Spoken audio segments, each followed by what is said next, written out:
Hello dear students, we are going to learn a new topic. Our topic or discussion is how to solve question based on linkage map, genetic map or genomic map.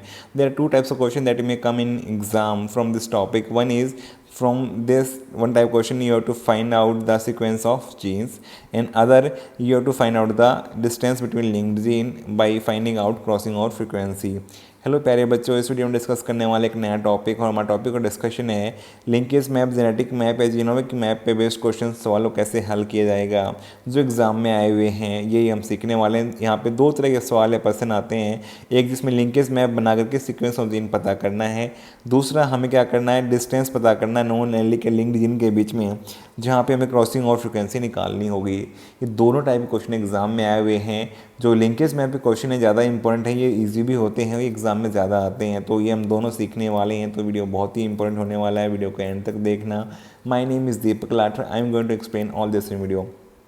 देखो बेटा, पहला question देखो, जहाँ पे gene दे रखी है, आपको कोई भी जीन दे सकता है, जैसे DEF, यहाँ पे 3 जीन मान ली, इनके बीच की क्रॉसिंग और फ्रीक्वेंसी दे रखी है जो आपको निकालनी नहीं है। ठीक है, निकालनी हो तो वैसे फार्मूला हमारा ये वाला है, ये हम लगाते हैं फार्मूला, तो आपको फार्मूला लगाना नहीं, ऑलरेडी फ्रीक्वेंसी दे दी है। ठीक है, क्रॉसिंग और फ्रीक्वेंसी दे दी। अब क्या करना है आपको, यहाँ पे D और E के बीच में 16% है, E और F के बीच में 7% है, और F और D के बीच में 9% है। तो हमें लिंकेज मैप बनाना है और सीक्वेंस ऑफ जीन पता करना है। अब इसका देखो अप्रोच क्या होती है, बहुत ही ईजी क्वेश्चन है, बहुत ईजी। देखो सबसे पहला पॉइंट ध्यान से सुनो, सबसे पहले हमें किन को लेना है, जिनकी डिस्टेंस सबसे ज़्यादा हो। मान लो D और E की सबसे ज़्यादा है, ठीक है, तो D और E की डिस्टेंस ज़्यादा है, आप D और E को लिख लो, सबसे ज़्यादा दूर कौन है, D और E। ठीक है, ये लिख लिया। आप चाहो तो यहाँ पे E लिख सकते हो, इस साइड में E लिख सकते हो और यहाँ D लिख सकते हो, कोई दिक्कत नहीं है, आपकी इच्छा जैसे भी हो कैसे भी लिख लो। फिर देखो रिलेशन क्या दिया है आपको, E और F का दिया है 7% और F और D का। अब आप खुद सोच के देखो, D और F का 9% है, तो F यहाँ पर भी हो सकता है और F यहाँ पर भी हो सकता है, लेकिन आपको क्या यहाँ पे दिया है बेटा, ये 9% है, ये 9% दिया है आपको, ये मैक्सिमम था 16%। ठीक है, 16%। अब देखो E और F भी दे रखा है क्या आपको, E और F भी दे रखा है, जो कितना परसेंट है बेटा, 7%, जो कितना है 7। इसका मतलब F यहाँ पर नहीं होगा, डेफिनेटली F D और E के बीच में ही होगा। तो पहला तो लिंकेज मैप बनाना था, तो पहला क्वेश्चन हमारा यहाँ पे देखो आंसर हो गया है। पहला हमारा आंसर क्या होगा बेटा, यहाँ पे ये आ गया हमारा लिंकेज मैप बन गया ये पहला, तो पहला क्वेश्चन हमने ये आंसर कर दिया। दूसरा क्वेश्चन हमें एक दूसरा पार्ट आंसर करना है इसका, सीक्वेंस ऑफ जीन क्या हो सकता है बेटा। सीक्वेंस ऑफ जीन अगर मैं लेफ्ट से पढ़ूंगा तो लेफ्ट से पढ़ूंगा सबसे पहले D आएगा, फिर F आएगा, फिर E आएगा। तो एक तो ऑप्शन ये हो सकता है कि D F E, लेकिन हो सकता है किसी ने क्या किया हो, यहाँ पे E लिख दिया हो, यहाँ F और यहाँ D। तो हमारा ऑप्शन ये भी हो सकता है, इसको इधर से लिखा हो किसी ने, तो क्या हो सकता है E F D, ये भी तो ऑप्शन बन सकता है। तो दोनों ही सीक्वेंस जीन करेक्ट हैं, ये भी और ये भी। अगर आंसर में दोनों दे रखे हैं तो दोनों ही करेक्ट हैं बेटा, बोथ भी करेक्ट हैं, और सिर्फ एक दे रखा है इनमें से कोई, तो दोनों सही हैं। समझ में आया, इजी है, बहुत आसान लगा। देखो अब नेक्स्ट क्वेश्चन देखते हैं, आप समझ गए होंगे। नेक्स्ट में जीन दे रखी है हमारी ABC, 3 जीन दे रखी है, डिस्टेंस दे रखी है, क्रॉसिंग और फ्रीक्वेंसी दे रखी है, A की B की भी दे रखी है, C और B के बीच में दे रखी है, A और C के बीच में दे रखी है।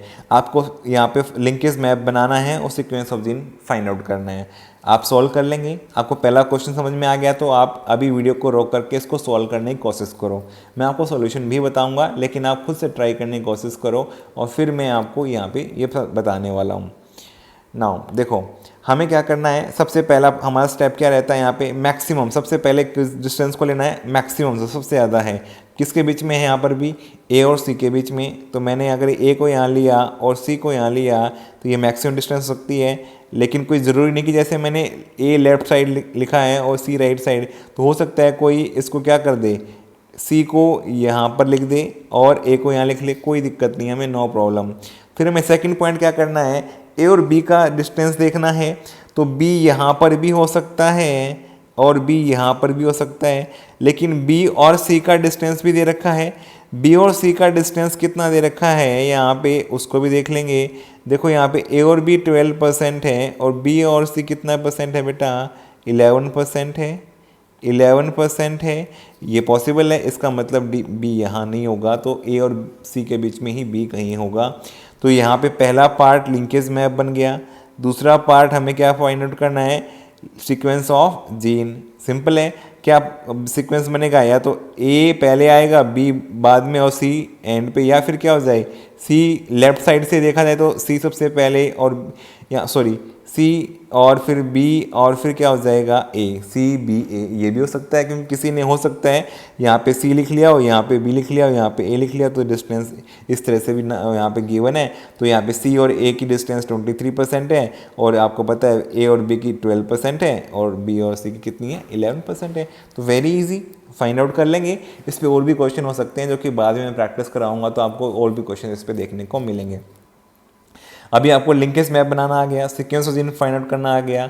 मुझे उम्मीद है आप सब बच्चों को ये सब आ चुका होगा। अब आप आराम से इसके क्वेश्चन सॉल्व कर लेंगे। नेक्स्ट टाइप क्वेश्चन देखते हैं। नेक्स्ट टाइप क्वेश्चन में क्या है, जहाँ पे आपको ये गिवन है, यहाँ पे एक क्वेश्चन गिवन है जहाँ पे आपको डिस्टेंस निकालना है between the non allelic gene के या लिंक जीन के बीच में। देखो इन मेज एंडोस्पर्म यहाँ पे सी जीन दे रखी है, डोमिनेंट ओवर द कलरलेस, ठीक है। तो यहाँ पे डोमिनेंट है मेज एंडोस्पर्म में ओवर कलरलेस के ऊपर, full over colourless, and full endosperm is dominant over shrunken endosperm. तो ये दे रखा है आपको, दो जीन दे दी, एक डोमिनेंट सी, एक रिसेसिव सी, एक यहाँ पे जो है यहाँ पे कलर के लिए थी, और दूसरी जो है यहाँ पे जो है इसके शेप के लिए है, फुल, और जो है यहाँ पे कैसा है साइज के लिए, और shrunken recessive. When dihybrid of F1 generation was test cross किया गया, तो टेस्ट क्रॉस से समझ में आ गया, क्रॉसिंग ओवर के रिजल्ट ही जो होते हैं क्रॉसिंग ओवर निकालने के टेस्ट क्रॉस होना चाहिए, ये यहाँ से पहचान में आ गया, ये लिखा हुआ है word. It produce the 4 phenotype in the following percentage, आपको दे रखे हैं। कलर्ड और जो है फुल 45% है, कलरलेस श्रंकन 46% है, कलर्ड श्रंकन 5% बने, कलरलेस फुल 4% बने। From this data what would be the distance between the two non allelic genes के बीच में निकालना, या क्रॉसिंग और फ्रीक्वेंसी निकालना। आपको पता है क्रॉसिंग और फ्रीक्वेंसी जो होती है 1% क्रॉसिंग और इक्वल टू 1 मैप यूनिट या 1 सेंटीमॉर्गन। तो यहाँ पे यूनिट लिख रखी है, ये ऑप्शंस गिवन है आपको, इसमें से निकालना। बहुत ही आसान क्वेश्चन है। देखो क्या बेटा कैसे सॉल्व करेंगे ऐसे क्वेश्चन अगर एग्ज़ाम में आते हैं, किस तरह सॉल्व किए जाएंगे, बहुत इजी, आपको 10 सेकंड में लगेगा। जैसे मैं मैथड बताऊंगा, आपको क्या करना है, जो ज़्यादा परसेंटेज वाले हैं वो तो होते हैं बेटा पेरेंटल कॉम्बिनेशंस। वो कैसे हैं, पेरेंटल, ठीक है, वो कौन से होते हैं, पेरेंटल। जो कम वाले होते हैं वो क्या होते हैं, नॉन पेरेंटल या रिकॉम्बिनेंट्स। उन्हें क्या बोलते हैं, रिकॉम्बिनेंट्स या नॉन पेरेंटल। ध्यान से सुनो बात, सबसे ज़्यादा वाले कौन से हैं, पेरेंटल कॉम्बिनेशन।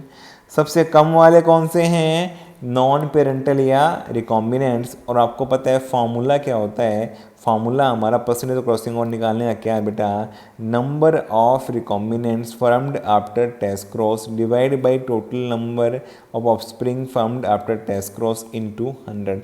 देखो मैं यहाँ पे परसेंटेज ऑफ क्रॉसिंग ओवर निकालने का फार्मूला डायरेक्टली लगाता हूँ आपको COV क्रॉस ओवर वैल्यू निकालने के लिए। तो यहाँ पे रिकॉम्बिनेंट्स का कितना आ जाएगा, 4%, 5%, तो इनकी वैल्यू कितनी आएगी, मान लो 100, मान लो 100 में से कितने होंगे, 9 होंगे बेटा, ठीक है। 100 में से 9 क्योंकि टोटल 100 मान लिया हमने, और 5 और 4% क्या होगा, 9% हो जाएगा।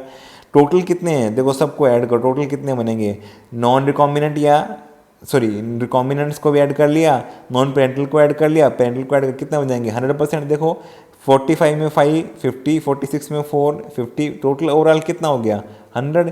तो 100 में से 100% हो गया, तो ओवरऑल 100 हो गया, इनटू 100 कर दो, ठीक है, ये कैंसिल आउट हो गया, 9% आ गया। और आपको पता है 1% crossing over frequency is equal to 1 यहाँ पे मैप यूनिट के बराबर होती है। 9% क्रॉसिंग ओवर किसके बराबर हो जाएगी बेटा, यहाँ पे 9 मैप यूनिट। आपको सॉल्व भी नहीं करना था, डायरेक्टली क्या करना है, अगर 100 ही दे रखा है यहाँ पे तो वो क्या करना था, 100 में से लेना, तो 5 और 4 को ऐड करो और डायरेक्टली क्रॉसिंग ओवर फ्रीक्वेंसी आ जाएगी, और यही आपका आंसर 9 यूनिट बन जाएगा। आपको फॉर्मूला याद हो गया। आपको पहचानना आ गया कौन से पेरेंटल हैं कौन से नॉन पेरेंटल हैं।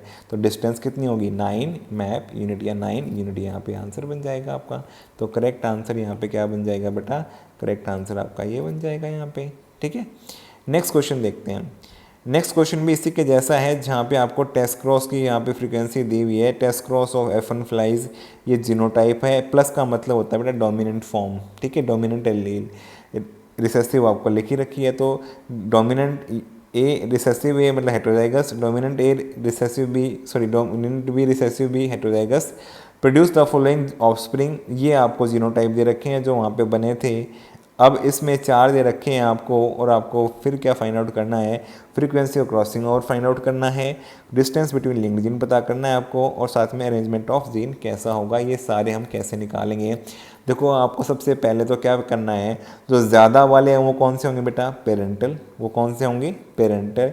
जो कम वाले हैं वो क्या होंगे, नॉन पेरेंटल या रिकॉम्बिनेंट्स क्या होंगे, क्योंकि आपको पता है इनकम्प्लीट लिंकेज हुआ है तभी तो पेरेंटल के अलावा रिकॉम्बिनेंट्स आए हैं, नॉन पेरेंटल आए हैं। तो इनकम्प्लीट लिंकेज का क्वेश्चन है तो क्रॉसिंग ओवर निकल सकता है, क्रॉसिंग ओवर निकल सकता है।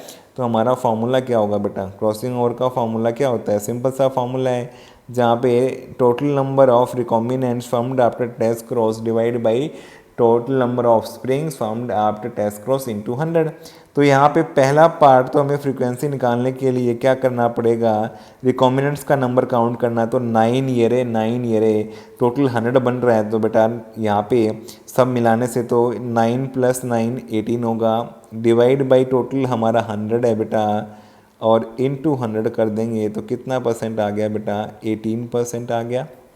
तो डिस्टेंस कितना हो जाएगा, 1, आपको पता है 1% crossing over equal to 1 map unit या 1 सेंटीमोगन, 1 सेंटीमोगन, और हमारा कितना परसेंट आ गया क्रॉसिंग ओवर, 18% आ गया। तो हमारा आंसर क्या बन जाएगा, 18 सेंटीमोगन। यहाँ पे आंसर में देखो 2 आंसर ऐसे हैं जो 18 वाले हैं, सेकंड और फोर्थ। अब सिस और ट्रांस क्या है बेटा, ये अरेंजमेंट ऑफ जीन देखना है। कुछ बच्चे इसको लगा देंगे सिस, कुछ इसको लगा देंगे ट्रांस, दोनों कहेंगे हमारा 18 आंसर आया, हमारा तो करेक्ट होना चाहिए। फिर आएगा ऑब्जेक्शन, ऑब्जेक्शन में बच्चे सब क्लेम करेंगे कि मेरा भी ठीक है, मेरा भी ठीक है, सिस वाले भी ट्रांस वाले भी। देखो राइट आंसर क्या होगा। अब इसको कैसे पहचानेंगे, सिस और ट्रांस कैसे है। अगर आपको नहीं पता सिस और ट्रांस का अरेंजमेंट कैसे होता है तो मैंने अलग से वीडियो बनाया है, सिस और ट्रांस अरेंजमेंट या method of arrangement of gene linked gene का है, उस वीडियो को देखो, आप सिस और ट्रांस को समझ जाओगे। यहाँ कैसे पहचानेंगे, देखो यहाँ पे कैसे पहचानना है बेटा, ये पहले तो पेरेंटल से देखा जाएगा सिस और ट्रांस। पेरेंटल का नंबर ये वाला है तो ये पेरेंटल होंगे। अब इसमें देखो पेरेंटल में ध्यान से देखो, आपको बहुत ध्यान से देखना है। पहली जीन बी की कैसी है बेटा, डोमिनेंट, दूसरी जीन कैसी है, रिसेसिव। ये वाले पेरेंट से टेस्ट क्रॉस और रिसेसिव वाले से आएंगे। सेम यहाँ पे पहली जीन ए की डोमिनेंट दूसरी रिसेसिव है।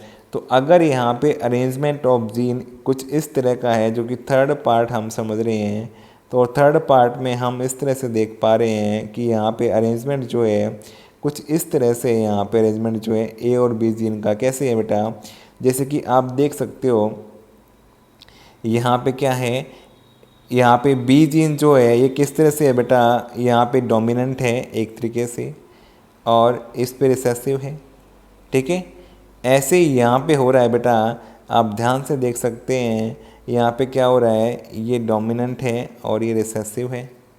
ऐसे ही होगा अरेंजमेंट, इस तरह से ही मिलेगा, इस तरह से होना चाहिए। अब यहाँ पे अरेंजमेंट में एक और आ सकता है कि दोनों की डोमिनेंट आ जाएं, फिर कैसे बनाएंगे, फिर तो ऐसे हो जाएगा। ठीक है, और या फिर ऐसे बी के लिए हो जाएगा। तो यहाँ पे अरेंजमेंट किस तरह से दिखाई दे रहा है बेटा, आपको ध्यान से देखो। यहाँ पे अरेंजमेंट जो है एक डोमिनेंट और एक रिसेसिव, तो कैसे आया होगा मैं आपको बता देता हूँ इसमें कैसे बना होगा। ये कुछ इस तरह से रहा होगा अरेंजमेंट, इस तरह का अरेंजमेंट रहा होगा। तब ये गैमीट का एक्चुअली यहाँ पे जो दिया ना ये गैमीट है, ये ऐसे रहा होगा बेटा, ये ऐसे रहा होगा, तब ये बना होगा। तो इसका मतलब ए कैसा है बेटा, हेटेरोजाइगस है, बी कैसा है, हेटेरोजाइगस है। लेकिन आप देख सकते हैं यहाँ पे अरेंजमेंट कैसा होना चाहिए, ए की साइड बी की डोमिनेंट है, तो ये कुछ ज़रूरी नहीं कि ऐसे ही लिखा जाए, इसको ऐसे भी लिखा जा सकता है। जहाँ पे ए डोमिनेंट है वहाँ पे बी रिसेसिव आ गया, और जहाँ पे ए रिसेसिव वहाँ पे डी डोमिनेंट आ गया। तो एक्चुअल में यहाँ पे अरेंजमेंट जो होगा इसका बेटा वो अरेंजमेंट ऐसा होगा, ऐसा माना जाएगा। तो ये कैसा बन जाएगा, ट्रांस अरेंजमेंट। कैसा माना जाएगा, ट्रांस अरेंजमेंट, क्योंकि यहाँ पे ट्रांस होने के चांसेस ज़्यादा होते हैं। ठीक है, तो ये अरेंजमेंट ये वाला था, एक्चुअल में ट्रांस अरेंजमेंट था। और कैसे होते हैं मैं एक क्वेश्चन और भी समझाऊंगा आपको, उसमें बहुत इजीली आप देख पाएंगे। थोड़ा सा गैमेट के बेस पे था इसलिए आपको हल्का सा समझने में थोड़ा ट्रिकी है। आपको और दूसरे क्वेश्चन समझाएंगे उसमें बहुत इजीली आप जीनोटाइप पूरा लिखा होगा तो समझ जाओगे। मुझे उम्मीद है सारी बातें आपको समझ में आ गई होंगी। अगर आपको सभी क्वेश्चन समझ में आ गए, वीडियो पसंद आया तो वीडियो को लाइक करो, कमेंट करो, चैनल पे नए चैनल को सब्सक्राइब करो, अपने फ्रेंड के साथ शेयर करो। Thank you for watching the video.